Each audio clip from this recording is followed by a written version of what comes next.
one of those guys used to sing with Jerry Lee Lewis. So that got me thinking there's an old Jerry Lee Lewis song that was probably the last song that he ever charted. That's what I'm going to do tonight. But before I get started, because it's a really short song,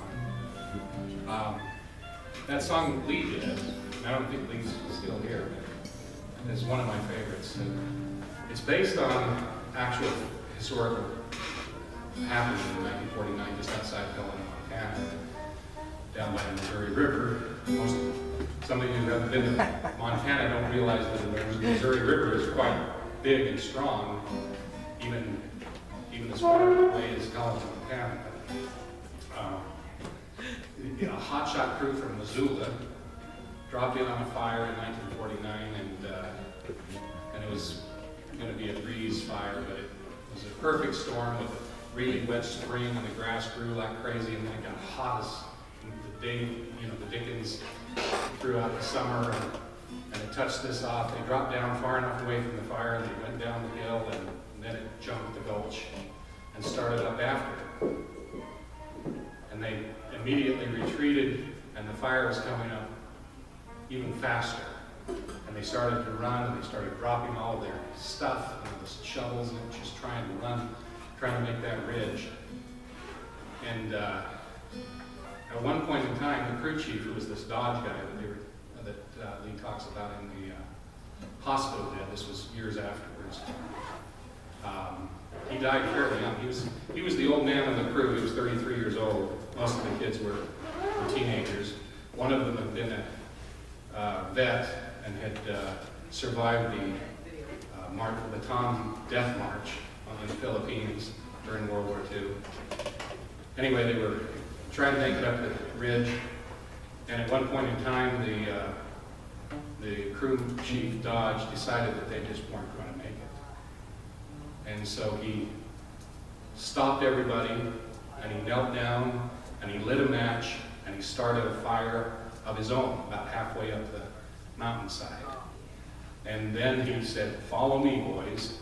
And he stepped over the bottom rim of the fire, walked in until he found a nice enough depression, and he laid down in that depression, and he waited for that main fire to just burn right over the top of him. And he survived. None of the other guys followed him into the fire. Two of them broke off from the rest of the group, and they went up through a cut that was just almost impossible to see, but they actually made it through some rocks, and they survived, and the other 13 all were burned in the fire. Some of them survived for a day, but it was just devastation. It was the only smoke jumper loss that the Missoula Hotshots had ever had, and for about 50 years it was the only smoke jumper deaths that had ever occurred as a result of the fire. Anyway, so it's a great song, even a better story. And if you want to read the book, it was written by the great Norman MacLean, who wrote A River Runs Through It and other stories. So the book is called Young Men and Fire. It tells that whole story. So anyway, now we're going to go to a sad, selfish song by Jerry Lee Lewis.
melts in his hand.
something beside him. You know she understands. He's middle-aged, crazy, trying